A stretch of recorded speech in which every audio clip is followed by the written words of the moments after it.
Hello students, land law की हमारी class में हम लोगों ने राजस्थान रेंट कंट्रोल एक्ट पे पढ़ना शुरू किया था। राजस्थान रेंट कंट्रोल एक्ट में मैं आप लोगों को इंट्रोडक्शन बता चुकी थी कि कितने चैप्टर्स में डिवाइडेड है, कितने सेक्शंस इसमें टोटल है और कब ये लागू हुआ। और जो भी इंट्रोडक्टरी जो इन्फॉर्मेशन थी वो मैंने आपको दी थी किस चैप्टर्स के बारे में और क्या क्या इंपॉर्टेंट प्रोविजंस है, किस चीज़ की हम स्टडी करेंगे इस एक्ट में। अब आज हम लोग इसका चैप्टर फर्स्ट शुरू करते हैं। राजस्थान किराया नियंत्रण अधिनियम का चैप्टर फर्स्ट, टोटल चैप्टर्स इसमें 7 है, आप लोगों को पता है। चैप्टर 1 जो है वो किसके बारे में है, मैंने नोट डाउन भी करवाया आपको लास्ट क्लास में, प्रिलिमिनरी प्रारंभिक स्टार्टिंग का चैप्टर है फर्स्ट, जो इंक्लूड करता है सेक्शन 1 टू सेक्शन 5, धारा 1 से लेकर धारा 5 के बारे में हमें बताता है। अब हम लोग बात करेंगे सेक्शन 1 की। तो इस रेंट कंट्रोल एक्ट का जो सेक्शन 1 है वो है about short title extent and commencement. ये हमें बताता है कि इस अधिनियम का संक्षिप्त नाम क्या होगा, इस अधिनियम का प्रसार कहाँ होगा और इस अधिनियम का प्रारंभ कब हुआ। तो सबसे पहले हम सेक्शन 1 के तहत बात करेंगे इसके शॉर्ट टाइटल की। तो इस अधिनियम का नाम है राजस्थान किराया नियंत्रण अधिनियम 2001, एक्ट नंबर 1 ऑफ 2003। ये मैंने आपको बताया था, राजस्थान रेंट कंट्रोल एक्ट 2001। ठीक है, फिर हम बात करें अगर इसकी एक्सटेंट की, तो ये कहाँ लागू होगा, ये लागू होगा राजस्थान में। और राजस्थान में कहाँ, यहाँ पर सेक्शन 1 के हिसाब से राजस्थान के ऐसे म्यूनिसिपैलिटीज एरिया में, ऐसे नगर पालिका क्षेत्रों में जिनमें कि आपके डिस्ट्रिक्ट हेडक्वार्टर्स हो, जिनमें डिस्ट्रिक्ट हेडक्वार्टर्स शामिल हो, और उसके अलावा अन्य ऐसे नगर पालिका क्षेत्रों में भी लागू होगा जिसको समय समय पर राज्य सरकार गजेटेड नोटिफिकेशन द्वारा बताए। ठीक है, तो सबसे पहले कहाँ लागू हो गया ये हमारा, वहाँ पर उन म्यूनिसिपैलिटीज एरिया में जिनमें डिस्ट्रिक्ट हेडक्वार्टर्स यानी कि जिला मुख्यालय शामिल है। ठीक है, इसके बाद कमेंसमेंट की हम लोग बात करें कि ये लागू कब हुआ, तो ये मैंने आपको पिछला क्लास में बताया था कि 1 अप्रैल 2003, 1 अप्रैल 2003 को ये अधिनियम लागू किया गया था। ठीक है, अब बात करते हैं हम लोग सेकंड सेक्शन की। सेकंड सेक्शन डेफिनेशन सेक्शन है, इसका जो परिभाषा खंड है वो हमें कुछ परिभाषाएं बताता है। ये यहाँ पर मैंने क्लोजेस के हिसाब से लिख दी है यहाँ पर, आइए हम पढ़ते हैं। सबसे पहले हम लोग सेक्शन 2A की बात करते हैं। ए पॉइंट में दे रखी है एमिनिटीज की डेफिनेशन। एमिनिटीज होती है सुख सुविधाएं। देखिए, ये जो अधिनियम है लाया गया किराएदारों के अधिकारों के संबंध में या मकान मालिकों के संबंध में कि अगर उनमें कोई डिस्प्यूट अराइज होगा तो वो लोग कहाँ जाएंगे। मान लीजिए बिना रीजन बताए या समय पूरा होने से पहले ही किराएदार को घर से परिसर से बाहर निकाल दिया गया, तो उसको क्या रेमेडी अवेलेबल होगी, वो कहाँ जाएगा, उसकी कौन सुनेगा उसकी बात। नेक्स्ट, अगर मान लीजिए किराएदार मकान परिसर में रह ही जा रहा है और किराया नहीं पे कर रहा है, या रीजनेबल कॉज बता देने के बाद भी, समय दे देने के बाद भी अगर वो परिसर को खाली नहीं कर रहा है, तो ऐसी परिस्थिति में क्या होगा, मकान मालिक कहाँ जाएगा। इसी उद्देश्य से ये अधिनियम लाया गया कि उन दोनों के बीच जो डिस्प्यूट अराइज होते हैं उसको कैसे सॉर्ट आउट करना है। तो सबसे पहले हम लोग एमिनिटीज की बात कर रहे थे। तो एमिनिटीज है कि भाई किराएदार को क्या चाहिए, सुख सुविधाएं तो चाहिए। सुख सुविधाओं से यहाँ पर हमारा मतलब है बेसिक सुख सुविधा। इस अधिनियम का क्या तात्पर्य है, मूलभूत सुविधाओं से है, लग्जरियस जो आपकी फैसिलिटीज या एमिनिटीज है उनसे नहीं है। बेसिक सुख सुविधाएं जो जरूरी है, जैसे इलेक्ट्रिसिटी सप्लाई है, वाटर सप्लाई है, पैसेजेस है, ठीक है, और हवा पानी प्रकाश है, जो लाइटिंग नेचुरल लाइट है वो उसकी बात करें हम लोग, वो है, टीवी केबल की सुविधा है। मान लीजिए कि किसी किराएदार को ऐसा कमरा किराए पर दे दिया जाए जो बिल्कुल अंधेरे में है, लास्ट में बिल्कुल, जिसमें कहीं से कोई नेचुरल लाइट, कोई प्राकृतिक प्रकाश नहीं आता है, या जहाँ पर पंखा ही नहीं है, पानी की कोई व्यवस्था नहीं है, क्या कोई व्यक्ति ऐसा परिसर किराए पर लेगा? नहीं ना, क्योंकि उससे बेसिक सुविधाएं तो चाहिए ही। तो यहाँ पर सुख सुविधाएं जब वर्ड आता है इस अधिनियम के तहत, वहाँ पर है जो बेसिक जो नेसेसिटीज है किराएदार को चाहिए, चाहे वो बिजली की सुविधा, पानी की सुविधा हो, ठीक है, केबल टीवी की सुविधा हो, या फिर परिसर की साफ सफाई, इसकी सुख सुविधाएं हो, वो इसमें शामिल की जाएगी। लेकिन कोई लग्जरियस सुख सुविधा इसमें शामिल नहीं होगी, लाइक जैसे इंटरनेट कनेक्शन इसमें शामिल नहीं होगा। ठीक है, फिर हम लोग बात करेंगे सेक्शन 2 क्लोज बी जो देता है वो डेफिनेशन देता है अपीलेट रेंट ट्रिब्यूनल यानी कि अपील किराया अधिकरण के बारे में, जिसके संबंध में हम बात करेंगे सेक्शन 19 में। सेक्शन 19 अपील किराया अधिकरण के गठन की बात करता है।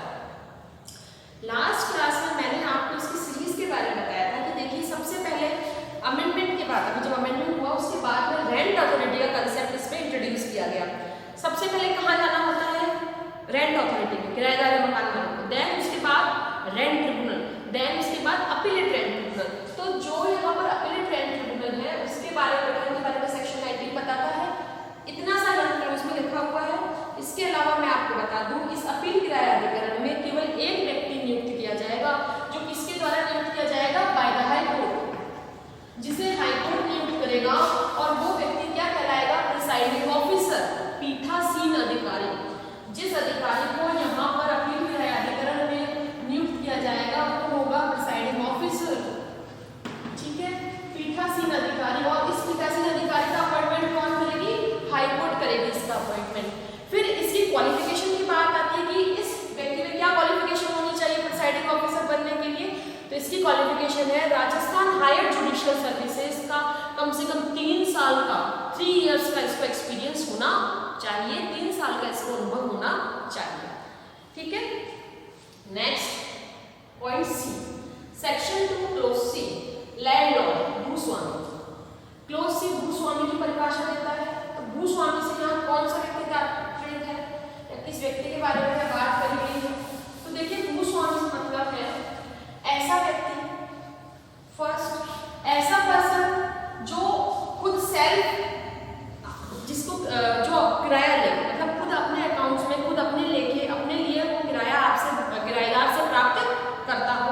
एक तो वो व्यक्ति खुद शामिल हो गया, ठीक है, भूस्वामी के रूप में। दूसरा, या फिर ऐसा व्यक्ति जो उसकी तरफ से किराएदार से किराया ले रहा है, चाहे वो एज एन एजेंट ले रहा हो, चाहे वो एज ए ट्रस्टी ले रहा हो, चाहे वो एज ए गार्जियन ले रहा हो, और एनी पर्सन, ठीक है।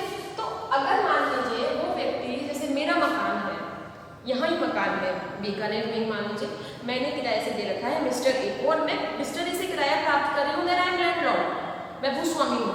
लेकिन अगर मान लीजिए मेरा मकान यहाँ न होके दूसरा मकान जयपुर में है, और जयपुर में मिस्टर ए किराएदार है, और मैंने क्या करा है, मिस्टर एक्स को अपॉइंट कर रखा है एज एन एजेंट, अपने अभिकर्ता के रूप में, कि अब मैं तो आ नहीं सकती, रोज हर महीने नहीं जाना होता जयपुर, तो मैंने क्या किया, मिस्टर एक्स को पावर दे रखी है एज एन एजेंट कि आप उससे किराया ले लीजिए। तो यहाँ पर मिस्टर एक्स ऐसी स्थिति में क्या माने जाएंगे? भूस्वामी।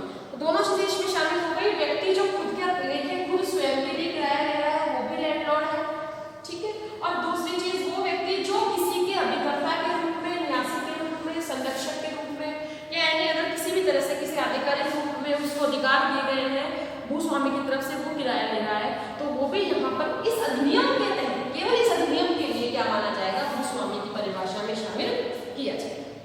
Clear? Next section 2 close D, lease, पट्टा। यहाँ पर लिखा गया है कि पट्टे की जो डेफिनेशन है यहाँ पर वही है जो ट्रांसफर ऑफ प्रॉपर्टी एक्ट में आप पढ़कर आए थे हैं, सेक्शन 105 में पढ़ते हैं। आप इसकी डेफिनेशन पता होगा आप लोगों को, आप सब सेकेंड ईयर में पढ़ चुके हैं इसकी definition. Transfer of property act के सेक्शन 105 में आप इसकी डेफिनेशन पढ़ी, और पूरा जो प्रोविजन है वो आपका 117 तक है, ठीक है। तो जब जब पट्टे की बात आती है तो वही प्रोविजंस लागू होंगे जो ट्रांसफर ऑफ प्रॉपर्टी एक्ट यानी कि संपत्ति अंतरण अधिनियम 1882 की धारा 105 से 117 में पट्टे के संबंध में दिए गए हैं। नेक्स्ट सेक्शन 2 क्लोज ई, म्युनिसिपल एरिया, नगर पालिका क्षेत्र। यहाँ पर नगर पालिका क्षेत्र से मतलब है राजस्थान म्युनिसिपैलिटीज एक्ट 2009 में दी गई डेफिनेशन, जो अमेंड भी किया गया था 2017 में। तो राजस्थान म्युनिसिपैलिटी एक्ट 2009 में जो डेफिनेशन दे रखी है म्युनिसिपैलिटी एरिया यानी नगर पालिका क्षेत्र की, वही डेफिनेशन जो है यहाँ पर भी एज इट इज अप्लाई होगी, ठीक है। नेक्स्ट प्रीमिसेस, परिसर। देखिए कुछ डेफिनेशन जो यहाँ पर है वो बहुत इंपॉर्टेंट है, मैं लास्ट में आपको बता दूंगी लेक्चर के लास्ट में, ठीक है। प्रीमिसेस यानी कि परिसर। अब परिसर से क्या तात्पर्य है? इस अधिनियम के तहत परिसर किसको कहेंगे, प्रीमिसेस किसको कहेंगे? तो देखिए सबसे पहले तो 2F को हम लोग 2 पार्ट्स में डिवाइड करते हैं, ठीक है। 2 पार्ट्स में इसको डिवाइड किया गया। फर्स्ट हम देखते हैं ए पार्ट। F पॉइंट का पहला पार्ट कहता है कि ऐसी भूमि जो एग्रीकल्चर पर्पस के लिए यूज की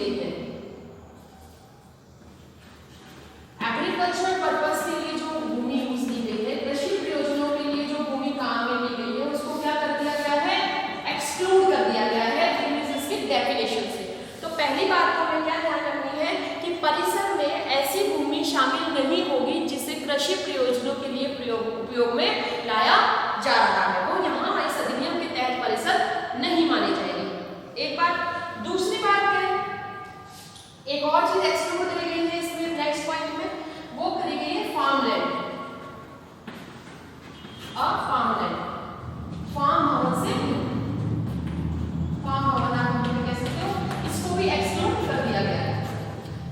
तो ध्यान देने की बात क्या हो गई हमारे पास, ये दोनों जो इस टाइप की लैंड है, इन दोनों को क्या किया गया है, बाहर कर दिया गया है परिषद की डेफिनेशन से। मतलब ये दोनों तो परिषद की परिभाषा में शामिल होगी ही नहीं इस अधिनियम में। क्लियर? कौन कौन? एक तो एग्रीकल्चर पर्पस के लिए काम में लाई जाने वाली भूमि और एक फार्म भवन, ये दोनों बाहर होंगे। अब क्या शामिल होंगे वो बात कर लेते हैं। तो इंक्लूड होंगे, क्या इंक्लूड होंगे, सेकंड पॉइंट भी आगे क्या रखा है, ऐसा भवन या भवन का भाग, एनी बिल्डिंग और पार्ट ऑफ बिल्डिंग,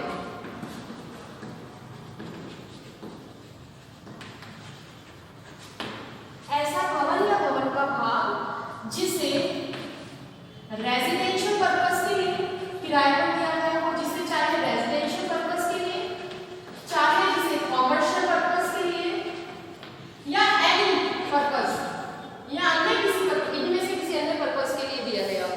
मतलब विधिक पर्पस तो होना ही चाहिए, खैर ठीक है ना। तो ऐसे भवन या उस भवन का भाग जिसको निवासी प्रयोजनों के लिए दिया गया हो, जिसको कॉमर्शियल पर्पस के लिए, व्यवसायिक प्रयोजनों के लिए दिया गया हो, या ऐसे ही किसी अन्य विधिक प्रयोजनों के लिए दिया गया हो, तो उस भाग को हम किसमें शामिल करेंगे, प्रीमिसेस में शामिल करेंगे। ठीक है।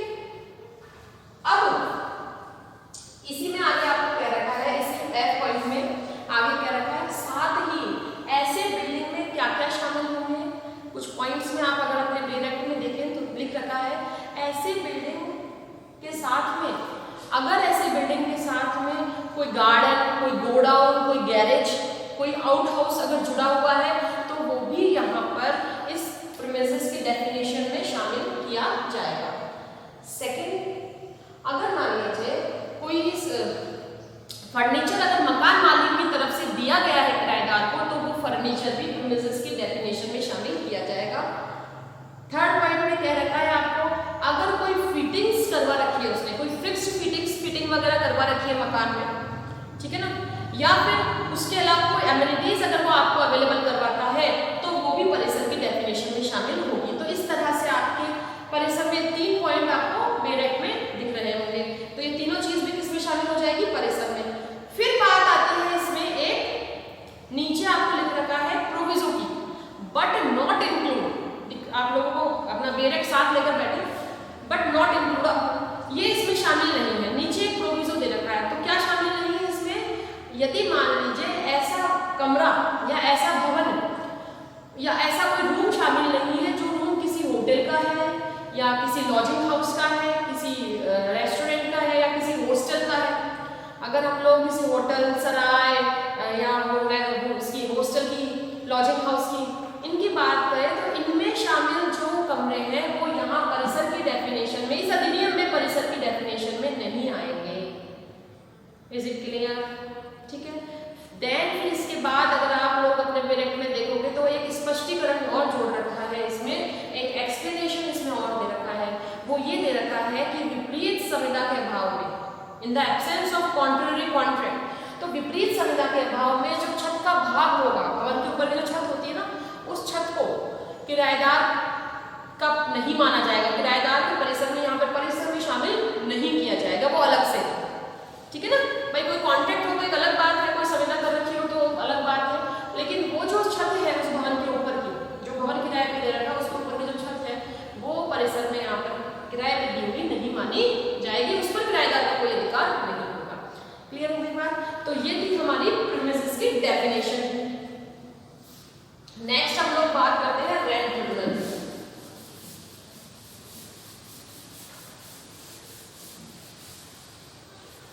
अभी थोड़ी देर पहले हमने क्या देखा था ऊपर, अभी हमने बात की थी अपीलेट रेंट ट्रिब्यूनल की।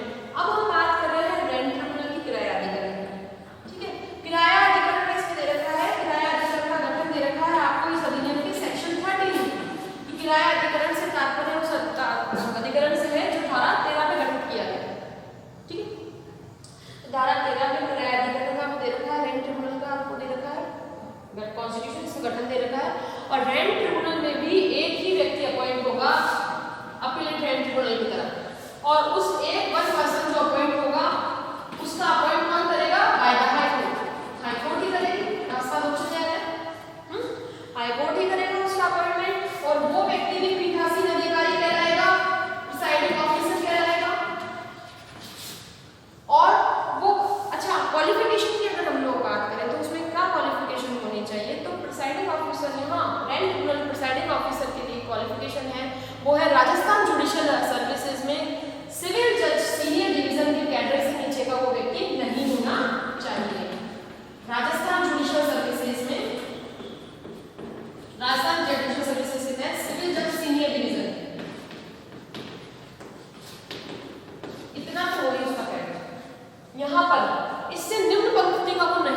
Appointed 65 years of as. फिर हम बात करते हैं किराएदार की यानी कि टेनेंट। तो अब इस अधिनियम के उद्देश्यों के लिए किराएदार कौन होगा, टेनेंट कौन होगा, आइए उसे समझते हैं। सेक्शन 2 क्लोज आई टेनेंट।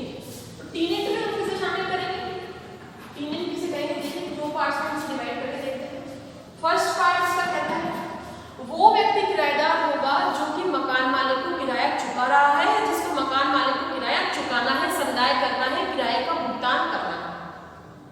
वो व्यक्ति जो किसी परिसर में रह रहा है, रेजिडेंशियल पर्पस से रहे, कॉमर्शियल से या अदर किसी लीगल पर्पस से, वो व्यक्ति जिसने परिसर किराए पे लिया है और जो इस दायित्व के अधीन है कि मुझे मकान मालिक को किराया चुकाना है या मकान मालिक को जो किराया पे करता है, किराए का भुगतान करता है, तो वो व्यक्ति तो क्या होगा, यहाँ पर टेनेंट हो जाएगा, किराएदार। ठीक है। अब देखिए यहाँ पर इसके अलावा एक तो हो गया वो व्यक्ति जो यहाँ पर रह रहा है, जो पे कर रहा है उसको, दूसरा एक व्यक्ति इसमें और शामिल होगा या वो व्यक्ति इसमें शामिल होगा जिसे इस अधिनियम के प्रोविजंस को फुलफिल करते हुए, जिसके अगेंस्ट बेदखली की डिग्री, एविक्शन की डिग्री उसके अगेंस्ट इशू हो चुकी है, लेकिन उसके बावजूद भी वो उस परिसर पर कब्जा बना के रह रहा है, उसका कब्जा बना हुआ है उस परिसर पर। दोबारा समझिए, पहले तो हमने किस व्यक्ति को शामिल करा है, जो व्यक्ति परिसर में रह रहा है और मकान मालिक को मतलब जिसको हम लोग पढ़ कर आए थे हमारे यहाँ पर लैंडलॉर्ड को जो किराए का भुगतान करता है या करने के अधीन है। ठीक है ना, पहला तो वो व्यक्ति शामिल हो जाएगा। और दूसरा व्यक्ति कौन शामिल होगा, या फिर ऐसा व्यक्ति किराएदार माना जाएगा जिसको कि जिसके विरुद्ध इस अधिनियम के तहत बेदखली की डिग्री इशू हो चुकी है, लेकिन जिसने फिर भी परिसर खाली नहीं किया और परिसर पर कब्जा बना के रखा, तो भी वो किराएदार माना जाएगा। बाद में जब किराया काउंट होगा ना तो उससे किराया लिया जाएगा उस टाइम का भी।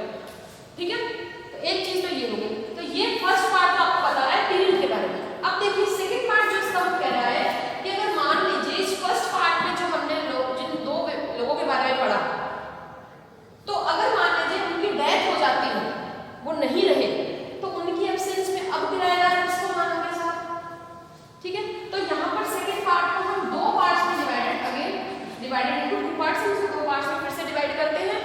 पहले तो हम बात लेते हैं अगर वो परिसर रेजिडेंशियल पर्पस के लिए दिया हुआ, अगर वो परिसर जिसका किराएदार जिसकी डेथ हो चुकी है, अगर वो परिसर रेजिडेंशियल पर्पस के लिए किराए पे दिया हुआ था, तो उस मृतक का, उस किराएदार का कोई, उस किराएदार का स्पाउस मतलब कोई जीवित पति या पत्नी जो भी हो स्थिति के हिसाब से, उसका स्पाउस, उसका पुत्र, उसकी पुत्री, उसके माता पिता, जो भी ये लोग पांच लोग शामिल होंगे, उसका स्पाउस, पुत्र, पुत्री, माता और पिता, जो कि उस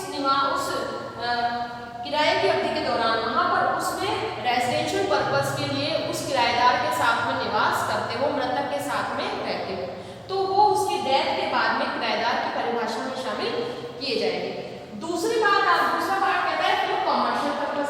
अगर मान लीजिए उस प्रीमिसेस को, उस बिल्डिंग को अगर कॉमर्शियल पर्पस के लिए यूज किया गया है और यहाँ पर व्यक्ति की टेनेंट की डेथ हो गई है, तो उसके बाद टेनेंट कौन मानेंगे, उसके बाद मानेंगे उसके स्पाउस को, उसका पुत्र, उसकी पुत्री, उसके माता या पिता।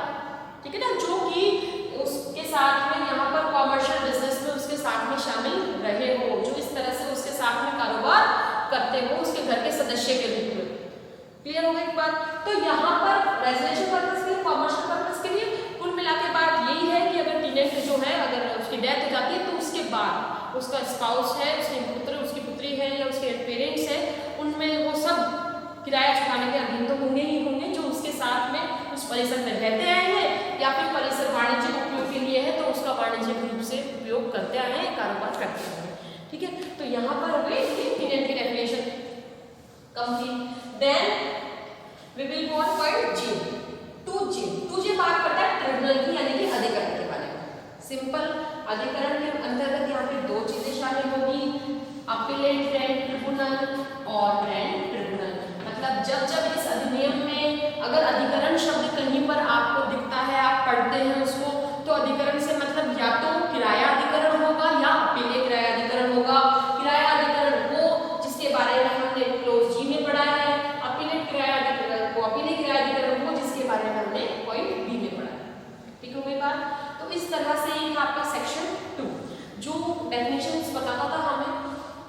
इम्पोर्टेंट भी है, एग्जाम में भी यहाँ पर नोट्स पूछ लिए जाते हैं या आपके जो 2 नंबर जो क्वेश्चन आते हैं आपके शॉर्ट वाले उसमें डेफिनेशन पूछ ली जाती है इनकी।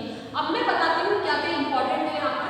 एमिनिटीज की डेफिनेशन जनरली एग्जाम्स में पूछ ली जाती है, लैंडलॉर्ड की डेफिनेशन इंपॉर्टेंट है यहाँ पर, प्रीमिसेस की डेफिनेशन यहाँ पर इंपॉर्टेंट है और टेनेंट की डेफिनेशन यहाँ पर। तो यहाँ पर ये 4 डेफिनेशन जो है आपकी इंपॉर्टेंट है, एग्जाम के पॉइंट ऑफ व्यू से बता रही हूँ मैं आपको, ठीक है। उनकी आप तैयारी करें। अब हमारे बच्चे बाकी जो अदर सेक्शंस जो हमारे बच्चे हैं इस चैप्टर के, वो हम हमारे अगले चैप्टर में अगले लेक्चर में लेंगे, उसको इस चैप्टर को कंप्लीट करेंगे। देन तब तक आप पढ़ाई करिए, ठीक है। आज के लिए इतना ही, उनको आप पढ़ लीजिए, कोई प्रॉब्लम हो तो आप कमेंट बॉक्स में डाल के पूछ लीजिएगा। Thank you.